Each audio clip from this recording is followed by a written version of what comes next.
देखिए श्रेया, मेरा एक व्यू रहा है और ये मेरा व्यू आई थिंक जब हम 24,800 पर थे या उससे भी थोड़ा ऊपर से थे, जब से वॉर शुरू हुई है तब से रहा है। मेरा व्यू ये रहा है कि ये मार्केट बहुत वीक है और ये मार्केट 22,000 तक जा रही है। अब मार्केट आपको ऐसे नहीं होगा कि आप जिस दिन ब्रेक डाउन आ गया उसी दिन चेज करें तो मार्केट आपको रिटर्न देगा। तो 3 दिन की रैली थी, वो उसमें कितने लोग उछल रहे थे, लेकिन हुआ क्या इवेंचुअली वही वापस आ गए उस लेवल पे। वो रैली फेल हो गई। मुझे इस रैली पे बिल्कुल भी कॉन्फिडेंस नहीं है, हल्का सा भी कॉन्फिडेंस नहीं है। मेरा यह मानना है कि इस रैली में अपने थोड़ा सा फंसे हुए पोजीशन से बाहर हुई है, थोड़ा सा लाइट रही। अब पोजिशनल ट्रेड की बात हो रही है, यहाँ पे ध्यान रखिएगा। ये पहले 2 रैली फेल हो चुकी हैं और ऐसे में बहुत ज़्यादा अग्रेसिव ना हो।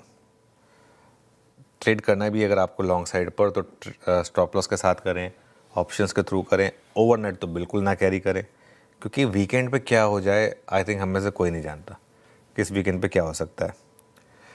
वैसे भी पिछले कुछ सोमवार हमारे लिए मुश्किल भरे रहे हैं। इवन ये मंडे भी, अगर वैसे आपको कैंडल में दिखाई देगा कि हम ऊपर थे 23,400 पे गए थे, लेकिन इंटरडे में हम बहुत गंदा गिरे भी थे। उसके बाद रिकवरी आई थी, वो अलग बात है, ठीक है। और उसके बाद मंडे वैसे अच्छा हो गया, ट्यूसडे वेंसडे, फिर थर्सडे को हमने कल बड़ी डिक्लाइन देखी। और पिछले कुछ सोमवार जैसे मैंने कहा कि हमारे लिए काफ़ी टफ रहे हैं।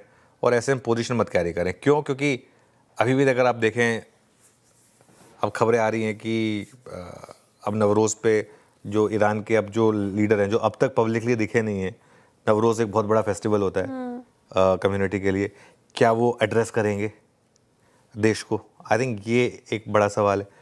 अब आज तो ब्रेंट स्टेबल है, वीकेंड पे लकीली ब्रेंट नहीं ट्रेड करता है। ब्रेंट मतलब क्रूड जो है वो आज शाम को बंद हो जाएगा, फिर मंडे को ही खुलेगा। तो सैटरडे संडे को यहाँ पे ट्रेडिंग नहीं होती है, लेकिन एक कम से कम एक होप है, स्टेबिलिटी है। लेकिन दिक्कत क्या है ना, एक और ब्लास्ट हुआ ये वापस 120 हो जाएगा और ये एक यहाँ पर एक रिस्क रहेगा। जहाँ तक बात है निफ्टी और बैंक निफ्टी की, मैं बहुत ज़्यादा लेवल स्पेसिफिक नहीं हूँगा। मैं आपको निफ्टी का कंट्रीब्यूशन दिखाना चाहूँगा, लेकिन एक बार निफ्टी का कंट्रीब्यूशन देखिए। और आज लेकर आइए जरा निफ्टी कंट्रीब्यूशन। आज एक बहुत बड़ा फैक्टर जो हमारे फेवर में है ना, वो है रिलायंस का। आज रिलायंस ने जिस तरीके की रैली दिखाई है, करीब करीब 3% का बड़ा मूव रिलायंस में। एक बार इंटरडे रिलायंस भी रख दीजिएगा, कंट्रीब्यूशन रहने दीजिएगा। तो रिलायंस का एक बहुत बड़ा फैक्टर है यहाँ पर, करीब करीब 3% की रैली के साथ। तो थोड़ा सा वहाँ से सपोर्ट आ गया। एडवांस डिक्लाइन अच्छा है, लेकिन उतना अच्छा नहीं है जितना होना चाहिए था उसको। कल 1:6 का था, परसों 5:1 का फेवर में था, आज 2.5:1 के करीब करीब। तो एक तो रिलायंस हो गया, एक थोड़ा सा उसका सपोर्ट मिल गया आपको। मेरा ये मानना है कि निफ्टी पर अब इशू क्या है, कल हम कितना 600-700 पॉइंट गिरे थे। अब इतनी बड़ी रेड कैंडल के बाद ये रैली कहाँ फेल होगी ये हमें नहीं पता। हो सकता है कि ये ना फेल हो, लेकिन आज जैसे 23,350 का हमारा स्टॉप लॉस था, ठीक है, 23,345 तक गए हम। 23,345 से 23,230 तक तो हम आ गए। अगर ये क्लोजिंग होते होते 23,100 चला गया, तब तो मार्केट का वर्डिक्ट बहुत क्लियर हो जाएगा कि नहीं, ये रैली नहीं टिकने वाली है। हाँ, अगर आपने आखिरी के 1-1.5 घंटे में कल के हाई को क्रॉस करके उसके ऊपर अगर आप टिक गए तो शायद एक थोड़ा सा पॉजिटिविटी आएगी। लेकिन सवाल वही है मेरा, बिल्ली के गले में घंटी बांधेगा कौन? लॉन्ग पोजीशन कैरी करेगा कौन इस मार्केट में? मतलब देखिए, हम तो ट्रेडर नहीं है, लेकिन अगर मैं भी अगर ट्रेडिंग साइड पर होता तो कभी नहीं करता, सोचता भी नहीं। तो ऐसे ही मैं, हाँ ये हो सकता है कि कुछ बड़े इंस्टीट्यूशंस हो सकता है थोड़ी बाइंग कर रहे हो, उन्हें थोड़ा फर्क पड़ता है कि अगले दिन Monday morning market gap down खुलेगा या नहीं खुलेगा।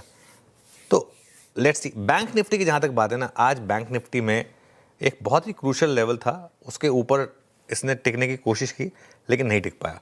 आज सुबह हमारी अप्रोच ये थी कि 53, अगर रैली फेल होगी तो 53,800 से 54,200 के बीच में फेल होगी रैली।